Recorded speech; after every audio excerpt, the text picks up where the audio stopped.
85% வாக்கா இருந்து சும்மா இல்லைங்க. கரூர்ல 91%. அது எதை குறிக்கிறது என்றால் விஜய் 16 இடங்களில் 16 பிளேசஸ்ல பேசியிருக்காரு இது வைக்கிறோம்.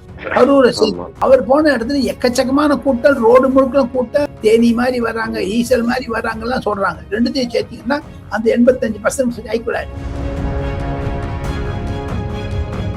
அந்த எஸ்ஐஆர் மன்மோகன் சிங் எந்த மாதிரி பண்ணிருக்காங்க, எம்ஜிஆர் ஆளுக்கே பண்ணிருக்காங்க. இது 6வது முறை நடக்குதுங்க, புதுசு ஒண்ணும் இல்லைங்க. ஸோ அந்த எஸ்ஐஆர் போச்சுன்னா தமிழ்நாட்டில் திமுக இது வரைக்கும் போலி வாக்காளர்கள், செத்துப்போன வாக்காளர்களை வைத்துக் கொண்டுதான் ஆட்சி புரிந்தார்களோ என்ற சந்தேகம் இப்பொழுது வருகிறது. இருப்பினும் அந்த ஓட்டு பர்சன்டேஜுக்கு அதிகமானதுக்கு காரணம் பெண்களுடைய வாக்குகள் அதிகமாக வந்தது. அதற்கு விஜய் காரணமா கண்டுபிடிக்கணும். Voting percentage முடிஞ்சுதான். அண்ணா பல்கலைக்கழகத்தில் ஒரு எஸ்ஐஆர், அந்த எஸ்ஐஆர் நீங்க எந்த எஸ்ஐஆர் சொல்லி நான் இன்னொரு சாரை சொல்றேன், இன்னொரு எஸ்ஐஆர் அவர் ஏங்க பிடிக்கல இருந்தது அந்த சாரு.